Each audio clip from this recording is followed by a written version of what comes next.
Cybersecurity Lead at Ballard Power Systems. I specialize in cybersecurity strategy, cyber incident response, and developing security initiatives. I have a passion for implementing security frameworks and bringing the balance between security and operations. I have recently started LinkedIn Conversations, a thought in cyber, to share thoughts, perspectives in cyber in LinkedIn.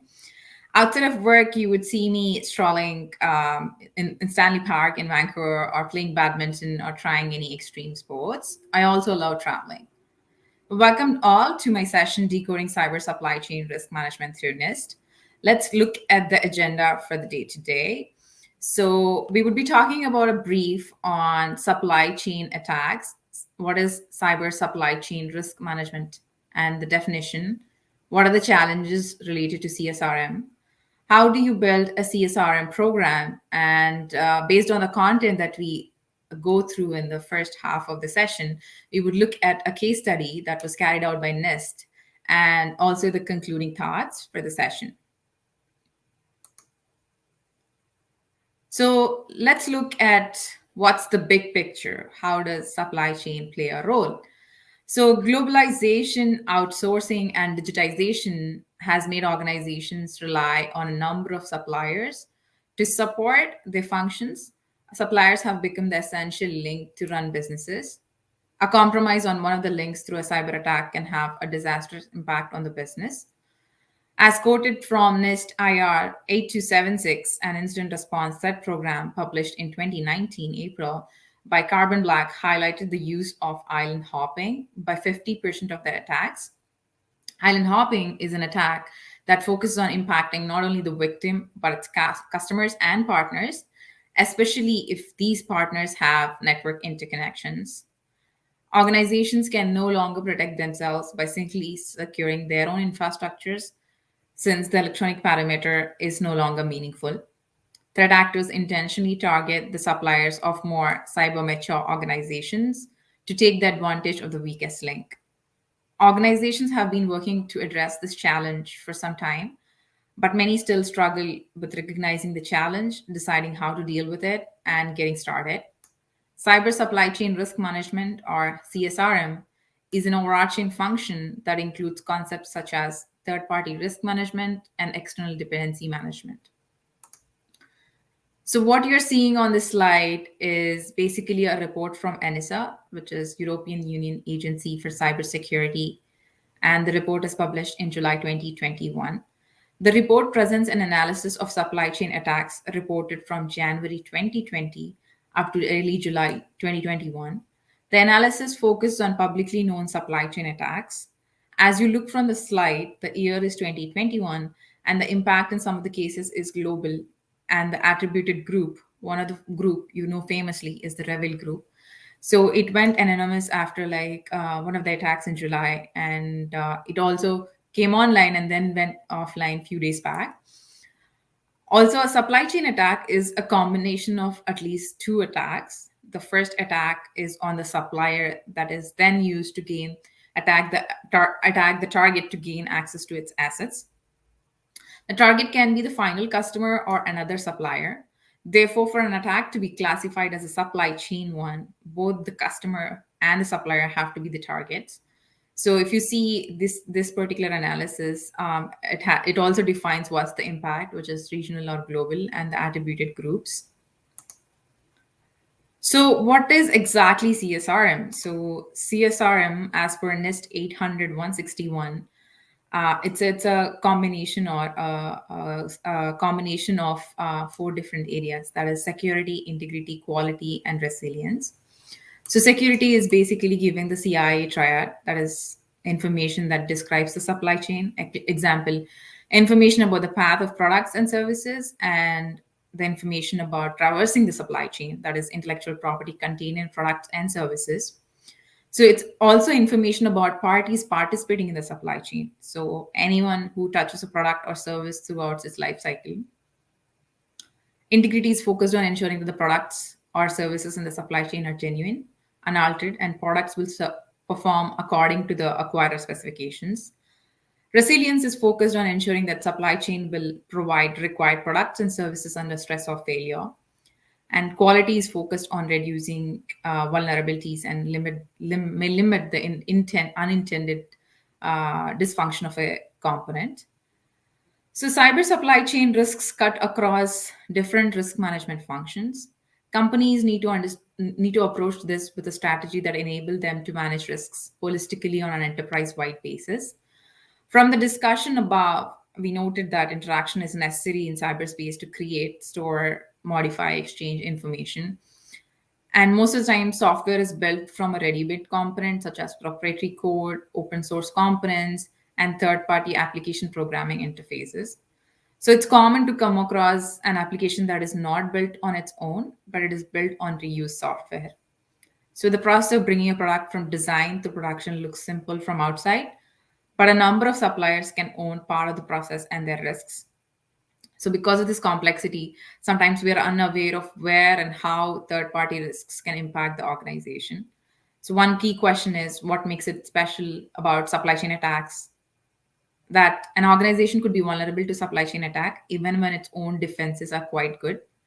And therefore, attackers are trying to explore new potential highways to infiltrate them by moving to their suppliers and making a target out of them. So, how do we address this challenge, and what is the supply chain relationship and approach?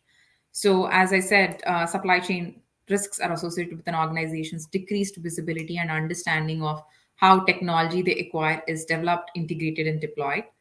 They're also associated with processes, procedures, and practices related to the whole integrity, security, resilience, and quality of products and services.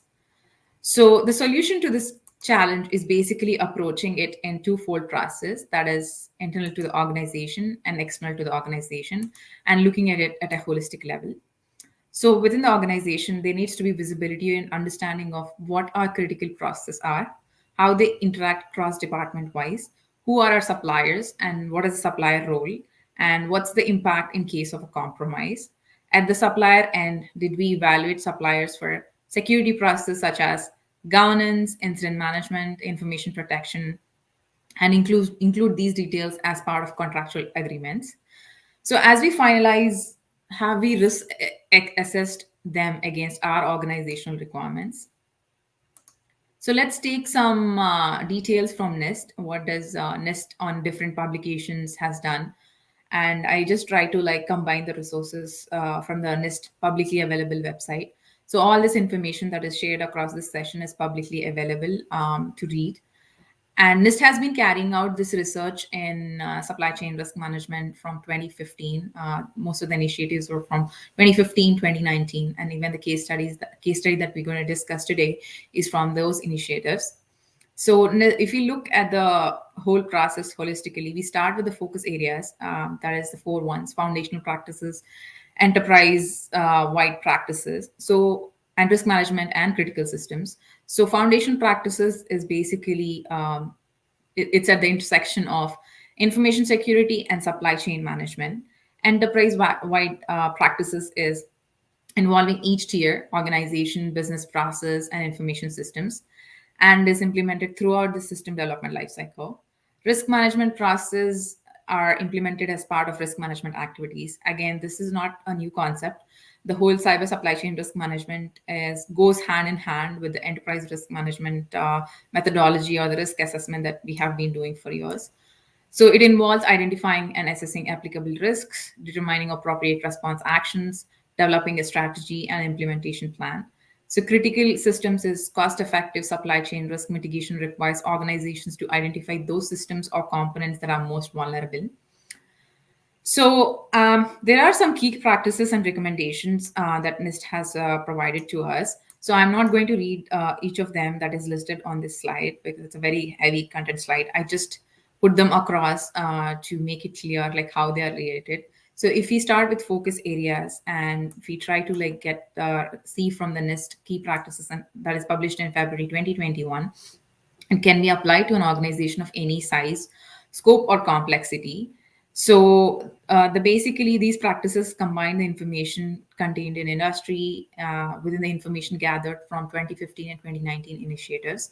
So the key practices are mapped to the recommendations. So each key practice has a number of recommendations that see how these practices can be implemented from a people, process, and technology perspective. What you're seeing here are only few of them. So there are around 24 recommendations, and it's not one is to one mapping. I can show you from the next slide how it's not one is to one mapping. But you start with focus areas and you come to the key practices and you try to see how the recommendations can be tailored to your organization. As an example, if you could see, this is a mapping of NIST recommendations to key practices. On the top row, you have the key practices, the 8 of them that you have seen, with across the recommendations. So I have intentionally picked a few of the recommendations that have not been mapped to the key practices just to prove the point that they're not one is to one mapping. For example, establishing supply chain risk councils. Of course, it's a recommendation that maps to the key practice, which is integrate CSRM across the organization. That's how the check marks have been done. So these are some of the documentation that could be leveraged from NIST and could be tailored to your organization. So in the next few slides, we would be walking through a NIST case study, understand some of the cyber supply chain risk management program themes, and additional resources you can leverage to implement CSRM program. So our example is ABC is the world's largest provider of IT services. They manufacture, design, and maintain a variety of network equipment and combines wireless and software technology with multi vendor services to deliver network integration and management solutions. I just read that across because I just wanted to put across the size of the company, the number of vendors they deal with, and the industry they are in. So this is a NIST case study that it's an actual case study that's available on the NIST website. I have intentionally redacted the name of the firm that was mentioned in the case study for reference purposes, but you can definitely go to the NIST website and refer to the number of case studies that have been done in this area. So, what are the key themes that were done well by ABC? So, ABC identified that they have two biggest supply chain risks. One is catastrophic events like tsunami, floods, and one of ABC's primary risk mitigation strategy was to dual source as many products as possible. They also looked at vendor financial stability. So, financial stability is other key vendor risk priority for ABC. So ABC scrutinizes financial performance indicators for both public companies and privately owned companies on an annual basis. For this, they have approached this through an organizational approach. They haven't looked supply chain as a separate entity or a separate process, but they have interdepartmental conversations, which include procurement, quality assurance, and component engineering organizations. So it basically encouraged collaboration and communication across the organization to understand any gaps, if needed, to be addressed. So supply chain risk management. So there are the three key areas is vendor management. So the SCRM begins with vendor qualification process. So vendors are qualified on several levels. So the procurement group assesses vendor liability from a financial standpoint. Quality group provides an assessment on the quality control process. A level below that is basically component and design engineering teams. As I discussed before, it's the interdepartmental conversations that they had. Site assessments for new suppliers are common, with quality and security being a key focus of the site assessment. So, before onboarding, vendors fill out a depth questionnaire annually, and the core of supply chain risk management groups meet monthly to assess supply performance, problem areas, and actions to improve. So, when a vendor falls into high risk category, they are then reviewed monthly instead of annually until their problems are resolved. Supply chain continuity. So ABC maps its tier one suppliers to identify critical choke points and single source of points of failure. The supply chain is sufficiently large that tier one suppliers are required to manage risks at sub tier level, including a requirement for dual sourcing of critical components. That the key area is dual sourcing, quality and integrity compliance. So ABC follows a structured process for hardware products as well as software products. On the software side, software verification test at the end of software development cycle assures that software is performing as expected.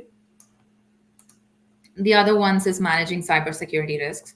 So ABC has dedicated in-house cybersecurity office that reports to the CIO. So the office had two roles: an operational role to manage all related activities to cybersecurity, a broader advisory throughout the organization to implement cyber programs. It also has enterprise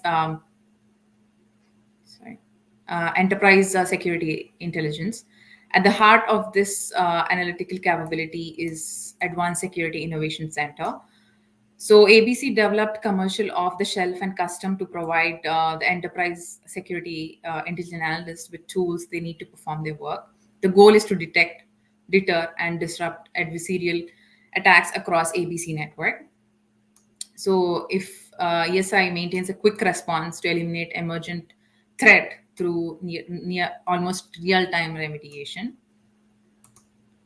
So, how do they have the supply chain cybersecurity? So, vendors' access to ABC's network is strictly controlled. All vendors and contractors are entered into ABC's system, and the system authenticates, identify other key factors. Example: legal non-disclosure agreements or export compliance checks have been concluded. So only when these checks are complete, vendors and contractors be provisioned with limited accounts. So there are a couple of different levels of security. One is a secure remote development extranet. So it maintains an extranet for partner communications and data sharing.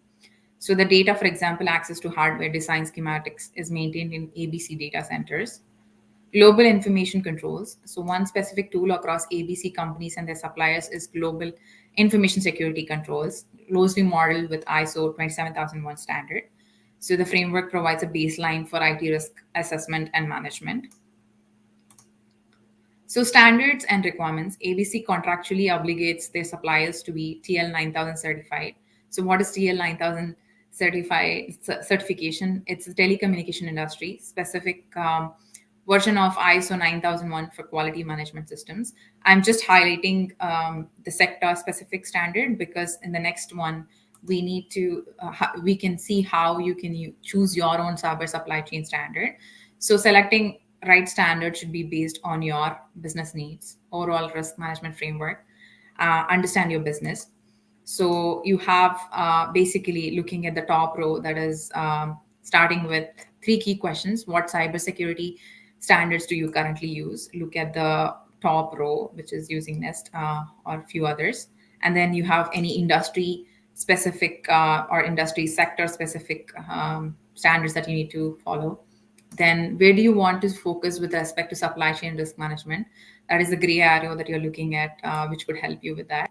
So if you do not have any framework, start with NIST or based on your company size, the framework that fits you. So it's acceptable to use multiple documents if you want to augment your practices as demonstrated by many companies. So based on this, you can at least start or get help or leverage this resource to start building the CSRM program at your company. So if you would like to augment your current program with additional resources, feel free to use any documents from any column or row intersection in the figure. So concluding notes, so NIST research as published in February 2020, as per the findings and recommendations, concludes that CSRM is an evolving discipline, which requires further attention from user and research communities. While varied practices exist at mature organizations, less mature organizations are in the need of further practical guidance and methods for implementing and evolving CSRM programs and practices. Also, approaching CSRM from a holistic aspect, having robust teams to manage the risk, having this interdepartmental conversations, also keeping pace with the technology change and evolving threats, because we're seeing that most of the attacks are happening on cyber mature organizations because their weakest link is the supplier. The other key important or the most important one is hiring, training, and retaining expertise. So people play a major role in identifying and remediating these risks. Also understanding the return on investment and risk mitigating activities. So of course, CSRM is a program that needs to be adapted at enterprise level. So understanding what is the cost benefit analysis out of carrying out such exercise is also very key for this program to be successful. So on this concluding note, I have used these resources from NIST to carry out the session. Also, do reach out to me on LinkedIn or Twitter. Feel free to ask any questions that you have. I'll just open the conversations for any questions.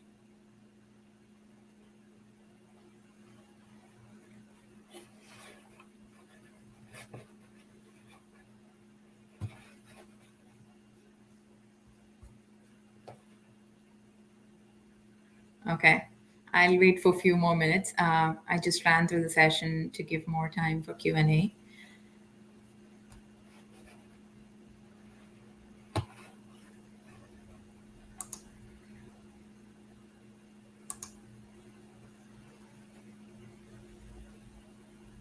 So all these resources are basically available on NIST website. Even number of case studies that NIST has carried out with actual companies have been listed there. There have been initiatives that are going on from 2015 and 2019 and now as well. Thank you, Bri.